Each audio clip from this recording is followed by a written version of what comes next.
हरिया सोकर उठा ही था कि उसकी पत्नी रूपा बोली, सुनो जी, अब घर में रोटी सब्जी कैसे बनेगी? चूल्हा जलाने के लिए ईंधन भी खत्म हो गया है। तुम कोई काम वगैरह ढूंढने की कोशिश करो जी। रूपा, तुम्हारे सामने रोजाना ही सेठ जी के पास काम मांगने जाता हूँ। रोजाना मुझे टालकर खेती का काम दूसरे मजदूरों से करवा लेते हैं। तो तुम सेठ जी की जगह किसी और से काम मांग लो। तुम्हें पता है, सेठ जी ऊंच नीच का वहम करते हैं। वो हमें अपने से छोटा समझते हैं। वो तुमसे अपने खेतों में काम नहीं करवाएंगे। ठीक है, देखता हूँ। आज एक दो जगह जाकर अल्लाह कुएं से एक बाल्टी पानी खींच दे, मैं नहा धो लेता हूँ। गांव में जो भी बड़े जमींदार थे, सब हरिया से भेदभाव करते थे और उसे काम ना होने का बहाना करते थे। अब तो एक ही रास्ता है, दूसरे गांव जाकर काम की तलाशी करनी होगी। पर दूसरे गांव आने जाने में तुम्हें सुबह से रात हो जाया करेगी। पर करना तो पड़ेगा रूपा, नहीं करूँगा तो 2 वक्त की रोटी कैसे जुटा पाएंगे। अगले दिन हरिया दूसरे गांव निकल पड़ता है। दूसरे गांव पहुंचकर हरिया को काम मिल जाता है, पर रोजाना दूसरे गांव आने जाने में हरिया बहुत थक जाता था। रूपा, मुझे दूसरे गांव के लोग नहीं पहचानते, इसलिए मुझे वहां पर आसानी से काम मिल जाता है।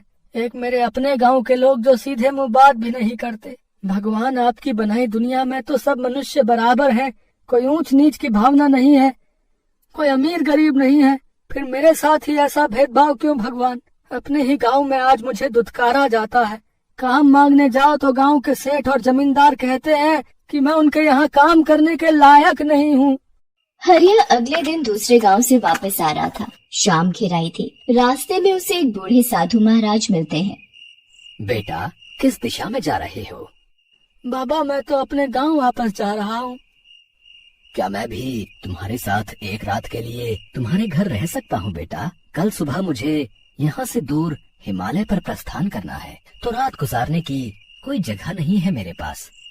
हाँ हाँ बाबा, जरूर। आप मेरे साथ मेरे घर चलिए और आराम से रात बिता सकते हैं। पर क्या हुआ बेटा, तुम रुक क्यों गए? अगर तुम मेरा अपने साथ जाना पसंद नहीं करते या तुम्हारे साथ चलने में कोई अड़चन है तो मैं नहीं जाऊंगा बेटा। कोई बात नहीं, मैं यहाँ जंगल में ही रात गुजार दूंगा। नहीं बाबा, ऐसी कोई बात नहीं है। पर क्या आप मेरे घर रह पाओगे? मेरे यहाँ तो गांव का कोई भी व्यक्ति नहीं आता। सब मेरे से दूर भागते हैं। सब कहते हैं कि मैं उन सब से बहुत छोटा हूँ, उन सब के साथ बैठने उठने लायक नहीं हूँ। बस यही सोच रहा था बाबा। नहीं बेटा, व्यक्ति छोटा या बड़ा नहीं होता, उसके कर्म ही उसे बड़ा बनाते हैं। मैं तुम्हारे घर में खुशी खुशी रात बिता सकता हूँ। बाबा, आपकी बातें सुनकर मुझे आज बेहद प्रसन्नता हुई है। आज कोई अतिथि मेरे घर में आएगा तो रूपा को भी बहुत खुशी होगी। हरिया उन साधु महाराज को अपने साथ घर ले आता है और रूपा से गरम गरम रोटी बनाने के लिए कहता है। रूपा, बहुत समय के पश्चात हमारे घर कोई अतिथि पधारे हैं और वो भी साधु महाराज के रूप में। तुम एक काम करो, जो भी आटा रखा है उसकी गरम रोटियां बनाकर ऊपर गुड़ रखकर दे दो। बाबा, ये लीजिए गरम रोटी और गुड़। हमारा अहोभाग्य है जो आप हमारे यहाँ पधारे हैं बाबा।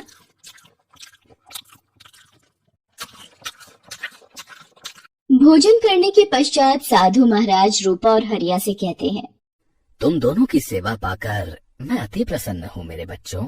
अब तुम दोनों भी सो जाओ, मैं भी आराम कर लेता हूँ। तुम मेरी चारपाई यहीं आंगन में कुएं के पास ही बिछा दो। हरिया साधु महाराज के लिए कुएं के पास ही बिस्तर लगा देता है और कुछ समय पश्चात साधु महाराज को नींद आ जाती है। अगली सुबह हरिया और रूपा सो रहे थे। साधु महाराज कुएं के पास जाते हैं और अपने कमंडल में से जल की कुछ बूंदें लेकर कुएं में छिड़क देते हैं। इतनी देर में हरिया और रूपा भी उठकर आ जाते हैं। बेटा, अब मैं प्रस्थान करूँगा। तुम दोनों सदा खुश रहो। मेरा आशीर्वाद सदैव तुम दोनों के साथ है। साधु महाराज वहाँ से प्रस्थान कर जाते हैं और हरिया रोजाना की भांति दूसरे गांव काम के लिए जाने लगता है। अचानक एक दिन,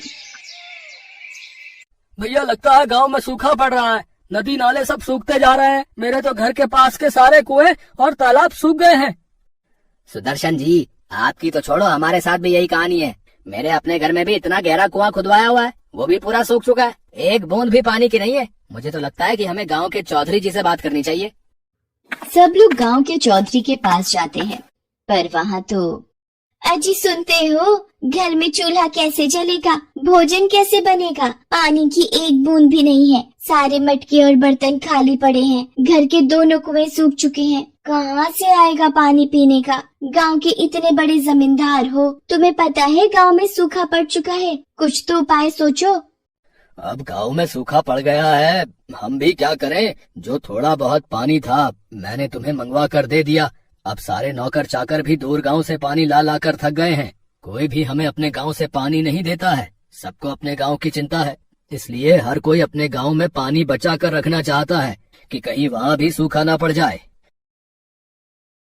चौधरी साहब, हम सब की भी यही विपदा है कि गांव में पानी कहाँ से आए। पानी की एक बूंद भी गांव में नहीं है चौधरी साहब। सब घरों का बुरा हाल है। गांव के सारे कुएं, तालाब, नदी, नाले सब सूख चुके हैं।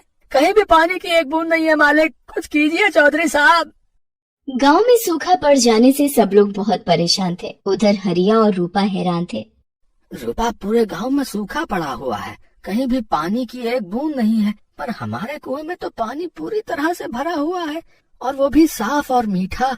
ऐसा कैसे हो सकता है रूपा कि गांव के सभी कुएं और तालाब सूख गए हैं, पर हमारे कुएं का पानी नहीं सूखा। मुझे तो ये उन्हीं साधु बाबा का चमत्कार लगता है जो उस दिन हमारे यहाँ रात में ठहरे थे। मैंने उन्हें कमंडल से कुछ जल की बूंदें इस कुएं में छिड़कते हुए देखा था। शायद उन्हें एहसास हो गया था कि इस गांव में सूखा पड़ने वाला है। हे साधु महाराज, आप जहाँ कहीं भी हैं, हमारी तरफ से धन्यवाद स्वीकार कीजिए। हरिया और रूपा मन ही मन उन साधु महाराज को धन्यवाद करते हैं। उधर जब ये बात जमींदार को पता चलती है तो वो भी हैरान रह जाता है। क्या उस गरीब का कुआं पानी से भरा हुआ है? ऐसा कैसे हो सकता है? ये तो असंभव है कि पूरे गांव में पानी की एक बूंद नहीं है और हरिया का कुआं पानी से भरा हुआ है। तो आप नौकरों को भेजकर हरिया के कुएं से पानी मंगवा लीजिए। कम से कम बच्चों को पानी तो मिलेगा। बार बार प्यास से बिलख रहे हैं। पर हम हरिया के घर का पानी कैसे पी सकते हैं? वो हमारी बिरादरी का नहीं है। हम ऐसा कैसे कर सकते हैं? हम एक जमींदार होकर एक गरीब के घर का पानी पियेंगे?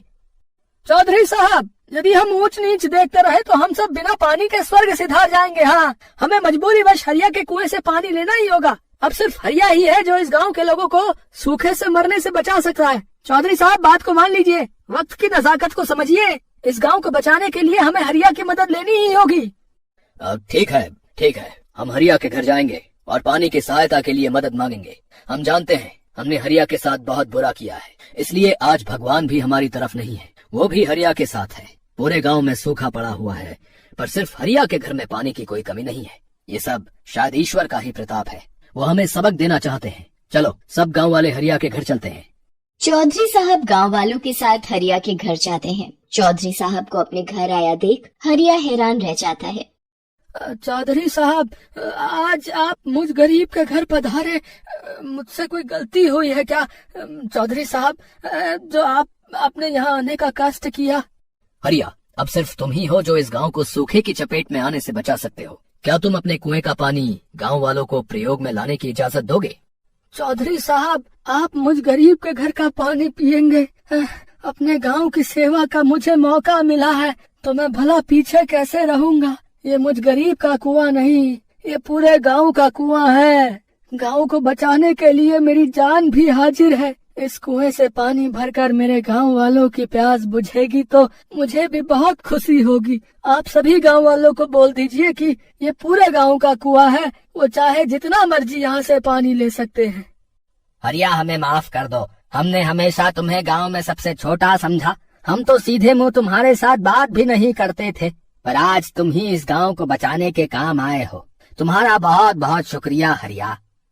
हरिया, आज के बाद तुम्हें दूसरे गांव में काम की तलाश में जाने की कोई जरूरत नहीं है। तुम मेरे खेतों पर ही काम करोगे और अपना जीवन यापन करोगे। मुझे माफ कर दो, मैंने हमेशा तुम्हारे साथ गलत किया। तुम काम मांगने के लिए आते थे पर मैं तुम्हें टाल देता था, पर आज मैं तुम्हारे पास पानी मांगने के लिए आया तो तुमने बाहें पसार कर मेरा स्वागत किया। किसी ने सही कहा है, इंसान अपने कर्मों से ही ऊंचा बनता है, जो आज तुमने साबित कर दिया हरिया। हरिया को उसकी अच्छाई का फल मिल गया था और आज एक गरीब का कुआं अपने जल से ऊंच नीच के भेदभाव को धो चुका था। हेलो दोस्तों, कैसे हैं आप सब? हमारी कहानियाँ देखने के लिए हमारे चैनल को सब्सक्राइब कीजिए और हाँ, बेल आइकॉन पर क्लिक करना मत भूलिएगा।